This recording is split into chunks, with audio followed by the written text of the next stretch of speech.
Comunidade Pentecostal Palavra Viva. Tudo é possível ao que crê. Da série Aos que estão chegando.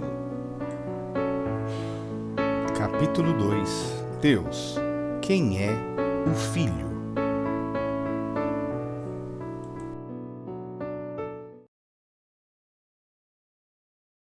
Nós vamos falar agora sobre a segunda pessoa da Trindade, o Filho.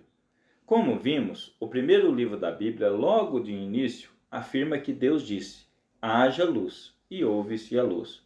Mas lemos também que Deus repetiu essa ação criadora até que todas as coisas estivessem preparadas para o ser humano habitar a terra. Ele disse: haja uma expansão no meio das águas, e haja separação entre águas e águas. Então houve separação entre as águas.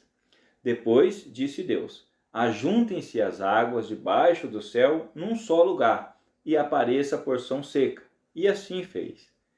Mais adiante, disse Deus: produza a terra erva verde, erva que dê semente, árvores frutíferas que dê fruto, segundo a sua espécie, cuja semente esteja nela, e assim foi. E o livro de Gênesis, em seu primeiro capítulo, prossegue mostrando que Deus disse: haja luminares na expansão dos céus, para haver separação entre o dia e a noite, e sejam eles para sinais e para tempos determinados, para dias e anos. E sejam os luminares na expansão dos céus, para iluminar a terra. E disse Deus: produzam as águas abundantemente répteis de almas viventes, e voem as aves sobre as faces da expansão dos céus. E Deus criou as grandes baleias e todo o réptil de alma vivente que as águas abundantemente produziram, conforme a sua espécie, e toda a ave de asa, conforme a sua espécie.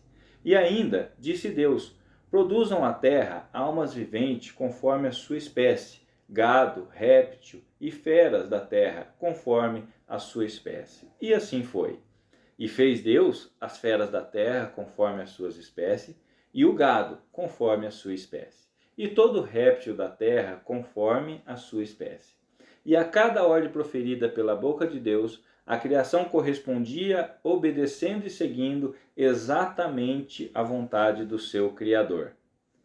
O apóstolo João, em seu Evangelho, nos esclarece que este verbo criador proferido por Deus no ato da criação era, na realidade, uma das pessoas da Trindade, que, para cumprir o plano e o propósito eterno de Deus, mais tarde veio à Terra sob a forma de um homem, para redimir a criação caída. Este homem foi Jesus Cristo.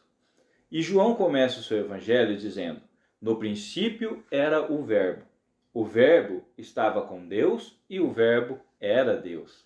Ele estava no princípio com Deus. Todas as coisas foram feitas por ele, e sem ele nada do que foi feito se fez. Nele estava a vida, e a vida era a luz dos homens. O apóstolo Paulo, por sua vez, confirma que a pessoa do Filho, Jesus Cristo, possui a natureza divina de Deus, quando assim escreve aos Filipenses, dizendo: de sorte que haja em vós o mesmo sentimento que houve também em Cristo Jesus, que, sendo da forma de Deus, não teve por usurpação ser igual a Deus, mas esvaziou-se a si mesmo, tomando forma de servo, fazendo-se semelhante aos homens. Embora tenha assumido uma forma temporária de um ser humano normal, sujeito às mesmas paixões e tentações e sofrimento que nós, Jesus Cristo, na realidade, estava unido a Deus, compartilhando da mesma essência, glória e poder desde o princípio. Ele foi o agente da criação, a concretização da vontade de Deus Pai. Mas, se ele era Deus, por que veio ao mundo como um mero ser humano? Pense nisso.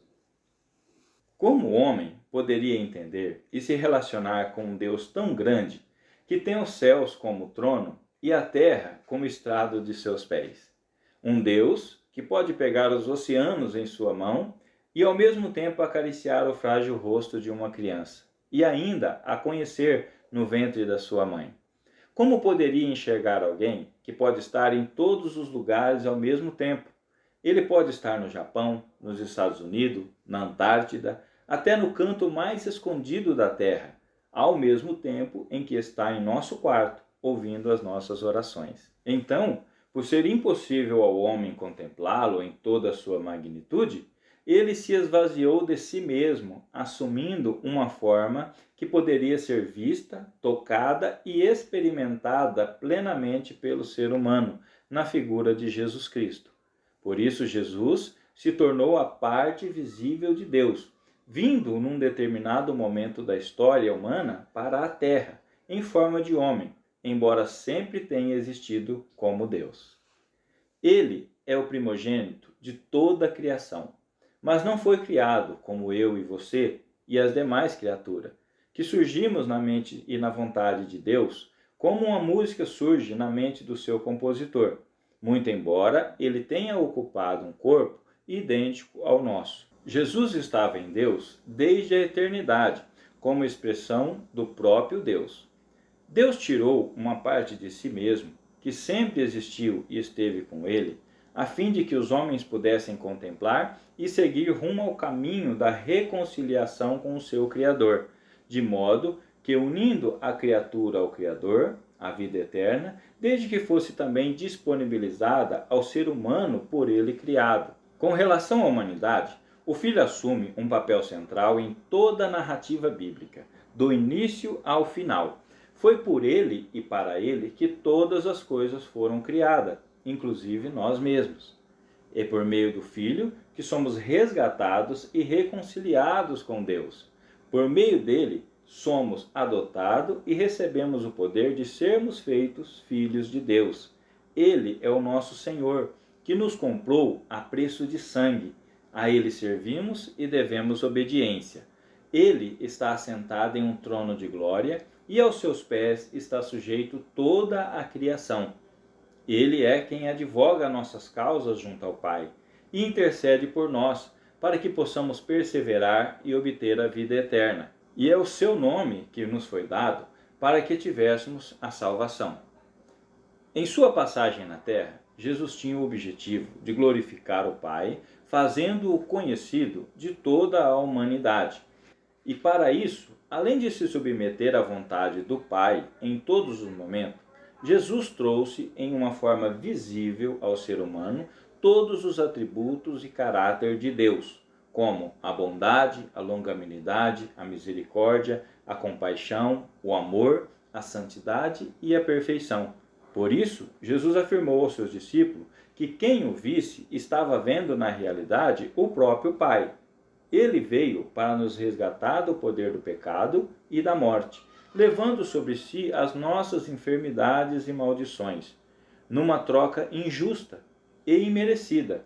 Afinal, ele não pecou e, portanto, não deveria morrer, mas decidiu morrer, levando sobre si a pena e o castigo que seria devidos a cada um de nós. Enquanto homem, Jesus Cristo foi 100% humano, sofrendo em sua carne todas as nossas dores, angústia, tribulações e tentações, motivo pelo qual ele é o único capaz de interceder por nós, pois conhece por experiência própria todos os dramas humanos a que nós estamos sujeitos.